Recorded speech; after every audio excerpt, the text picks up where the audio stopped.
ஆண்டவரின் அருள்வாக்கு நம்முடைய வாழ்வின் செல்வம். இயேசுவில் பிரியமுள்ள சகோதர சகோதரிகளே, 1983 ஆண்டு முதல் 2009 ஆண்டு வரை இலங்கையிலே ஒரு உள்நாட்டு கலவரம் ஒன்று ஏற்படுகின்றது, உள்நாட்டு போர். இந்த போரிலே பல்வேறு விதமான மக்கள் மடிந்து போகின்றார்கள். குறிப்பாக ஈழ தமிழர்கள் அதிலே மடிந்து போகின்றார்கள். ஆகவே இந்த இலங்கை போரிலே இந்த சிங்கள இராணுவ மக்கள் இந்த ஈழத்தமிழர்களை கொல்லுவதற்காக தேடிக்கொண்டிருக்கையிலே ஒரு நாள் இரவிலே இந்த ஈழ தமிழ் மக்கள் கிட்டத்தட்ட ஒரு 70 பேர் கொண்ட ஒரு குழுவானது ஒரு பாலத்துக்கு அடியிலே சென்று ஒளிந்து கொள்கின்றார்கள்.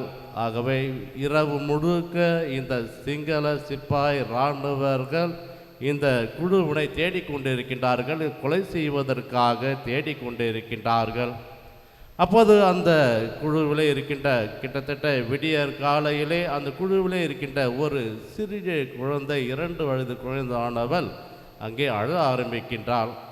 அப்போது அந்த குழுவில் இருக்கின்ற அனைத்து அந்த 70 பேர்களும் பதட்டம் அடைக்கின்றார்கள்.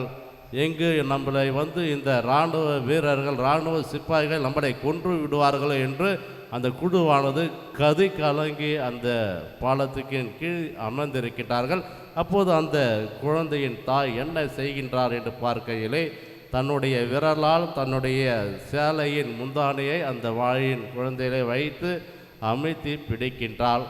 சிறிது நேரம் பொறுத்து அந்த குழந்தை ஆண்டவளும் மூச்சு திணறி இறந்து விடுகின்றார். பிரியமுள்ள அன்பு இறை மக்களே, இறுதியாக இந்த தாய் சொல்லுகின்றாள், தன்னுடைய குழந்தை இறந்தாலும் பரவாயில்லை, மாறாக என்னுடைய இனம், என்னுடைய ஈழ தமிழர்களுக்கு ஒருபோதும் எந்த தீங்கும் ஏற்படக்கூடாது என்பதை அங்கே சுட்டி காட்டுகின்றார்.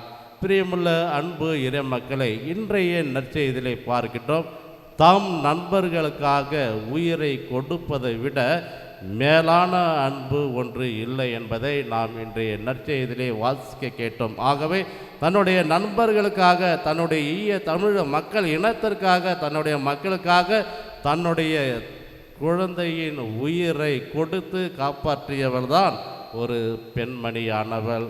பிரியமுள்ள அன்பு இறை மக்களை, மேலுமாக இன்றைய நற்செய்தியிலே பார்க்கிறோம், ஆண்டவர் இயேசு கிறிஸ்து மிகவும் அழகாக சொல்லுகின்றார், நீங்கள் என்னை தேர்ந்து கொள்ளவில்லை, நான் தான் உங்களை தேர்ந்து கொண்டேன். பிரியமுள்ள அன்பு இறை மக்களே, இன்று மத்தியா அவர்களுடைய விழாவினை கொண்டாடுகின்ற இந்த நாளிலே மத்தியா அவர்கள் எவ்வாறு தேர்வு செய்யப்பட்டார்கள் என்பதை நாம் கண்கூடாக அறிகின்றோம். ஆகவே திருமுழுக்கு யோவான் ஞானஸ்நானம் கொடுத்தது முதல் ஆண்டவர் இயேசு விண்ணேற்றம் அடைந்த நாட்கள் வரை இயேசுவின் சீடர்கள் அவர்களோடு இருந்தார்கள். ஆகவே இயேசுவின் சீடர்கள் அவர்களோடு இருக்கையில் இயேசு அவர்களை நன்றாக பயிற்றுவித்தார். அந்த சீடர்களிலிருந்து தேர்வு செய்யப்பட்டவர்கள்தான் 12 திருத்தூதர்கள். அந்த 12 திருத்தூதர்களிலே யூதாஸ் இஸ்காரியத் இல்லாமல் இருப்பதனால் இப்போது திருத்தூதர்கள் அனைவரும் ஒன்று கூடி அவர்களுக்குள்ளே ஒரு திருத்தூதரை தேர்வு செய்கின்றார்கள்.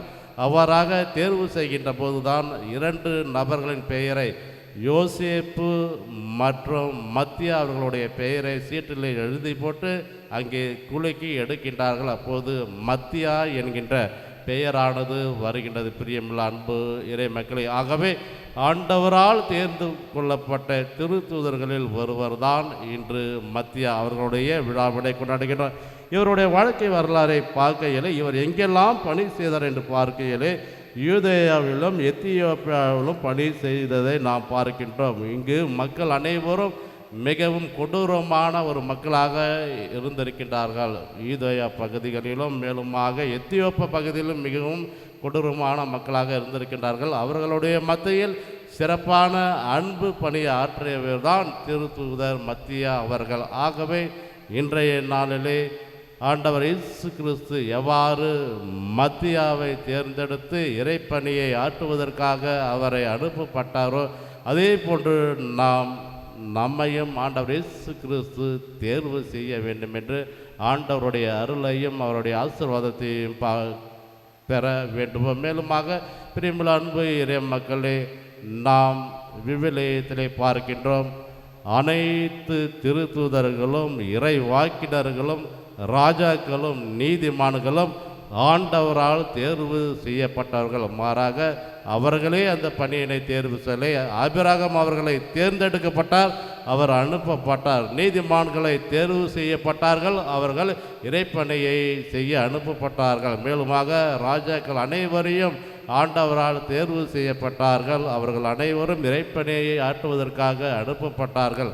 மேலுமாக இறைவாக்கினர் அனைவரும் தேர்வு செய்யப்பட்டார்கள், அவர்களும் இறைப்பணியை செய்ய அனுப்பப்பட்டார்கள். இறுதியாக தன்னுடைய ஒரே மகனை அதிகமாக அன்பு செய்த தந்தையாம் கடவுள் தன்னுடைய ஒரே மகன் இயேசுவையும் தேர்வு செய்து இந்த சமுதாயத்திற்கு நமக்காக அனுப்பப்பட்டார். பிரியமுள்ள அன்பு இறைமக்களை, ஆகவே இன்று நம்மையும் தேர்வு செய்கின்றார், நம்மையும் அனுப்புகின்றார். மிகுந்த கனி கொடுக்க, மிகுந்த பலன் கொடுக்க முயற்சி செய்வோம். இறைவனுடைய அருளையும் ஆசீர்வாதத்தையும் பெற்றவர்களாக தொடர்ந்து இந்த பலியிலே உருக்கமாக மன்றாடுவோம். ஆமென்.